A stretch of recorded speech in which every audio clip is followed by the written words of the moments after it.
Welcome. Let's solve the UGC NET Geography paper for the August and September session, and here we would be solving some of the important questions that have been asked. We would be covering series of lectures, so please subscribe to understand a comprehensive view about the kind of questions that were asked. Definitely the questions were highly pertaining to contemporary information also in many regards. So let's move forward with the very first question. Now this question talks about the contemporary developments in remote sensing, and this is a very important question. Now there have been similar questions. If you go on to Examrace postal course, in the book on Geography of India, the section on space programs covers the comprehensive list and the year of the launches. So every off and on this is being asked, highly important, memorize it. So if you look onto the statistics, ERTS was launched in 1972. Now Landsat 1 was the one which was formerly or previously called as ERTS 1 and then later ERTS 2, and they were one of the first satellites of the United States Landsat program, right? So this is the one. Then you had Spot 1 in 1986, IRS later in 1995, and the most recent was the Google Earth services, which was the digital globe and the Earth viewer, the 3D viewer, which was in 2005. So following is the chronological order. You can simply arrange the choices and it begins with C.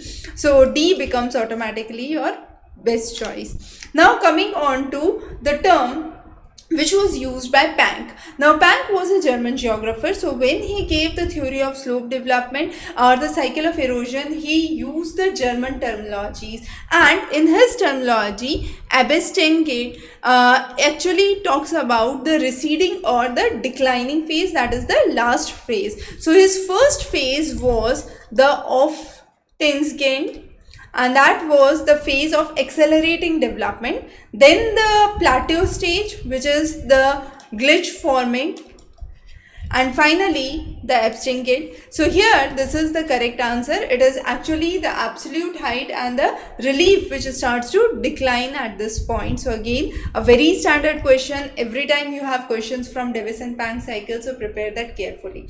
Now this is again a very important question from human geography. In the section on human geography in the book, we have included the new section which talks about positivism, post-positivism, then the Marxist radical views, the feminist geography, the eco-feminism view, deep ecologies. So these are all new topics which you must cover very carefully. Now if you don't have any idea, then also you can solve this question by a simple understanding that behavioral geography is a separate section, quantitative is a separate section, positivism, post-positivism is a different discipline, and therefore we say feminist geography falls under the discipline of radical Marxist orientation, and the idea is to address the inequalities, bring in social justice, and this was something that developed during 1970s and 80s, and then these are the ones which are critiques of patriarchy. So those are some of the key things that you must address, and the detailed content, definitely you can refer the postal material or the study material online, either so. The next question talks about the spectral units and the band utility. Now this is really important. For every question you would have a problem like that. So leaf area index, it is measured in various units. So either it is measured in centimeter square by centimeter square, meter square, or it could be expressed in inch square. Whatsoever is the unit that you are taking to express the leaves above the area of the ground, only taking one side of the leaf into account. So that is what is the leaf area index. So the spectral resolution we usually say for the leaf area usually varies between 0.84 to 0.87. So that's the correct match for the first choice. So A goes with 1, so the option can be only 1 and 2. Now talking about the atmospheric water vapor, so this is somewhere around 0.91 to 0.96. So again B goes with 2, so you have the correct order which is given here. Then the cirrus clouds and the top clouds, top altitude clouds, the spectral resolution for each of those has been given. Now cirrus clouds are those which are actually made up of icy crystals, and cirrus is the high altitude clouds. So they are detected usually by short wave infrared and thermal infrared. So every detection is really important. So this is detected by thermal infrared. Atmospheric water vapor can be detected by infrared or near infrared. Then leaf area detected by near infrared.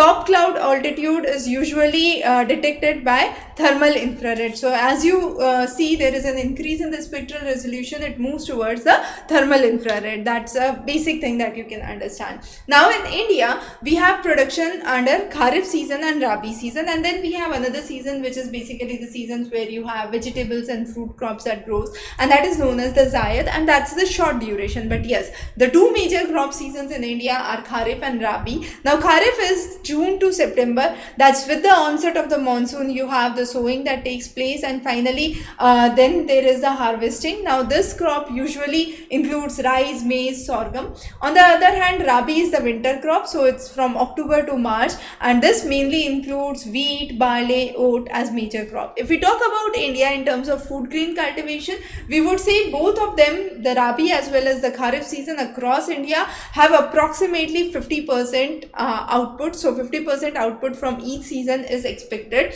The detailed statistics would be available in the detailed answer solutions on doorstep, so you can just refer the statistics. But yes, statistics are really important for your examination point of view, right?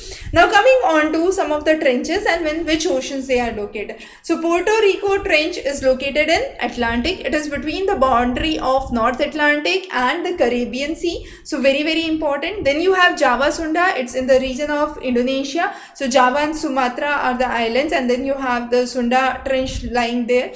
So you have it in the Indian Ocean. Challenger Deep is the point which is in the Western Pacific and to the south end of Marina Trench. So we say Challenger Deep lies in Pacific Ocean, and Mole Deep is the deepest point in the Arctic. So this lies in the Arctic. So you have the correct matches here. So these were some of the dummy questions that were asked in your August paper. We would definitely come up with more paper solutions in the upcoming sessions, and even for geography more questions would be covered. So do subscribe, and in case you have any questions, feel free to post those in the comment below or raise a query to the number given. Thanks for joining in. Have a wonderful day ahead.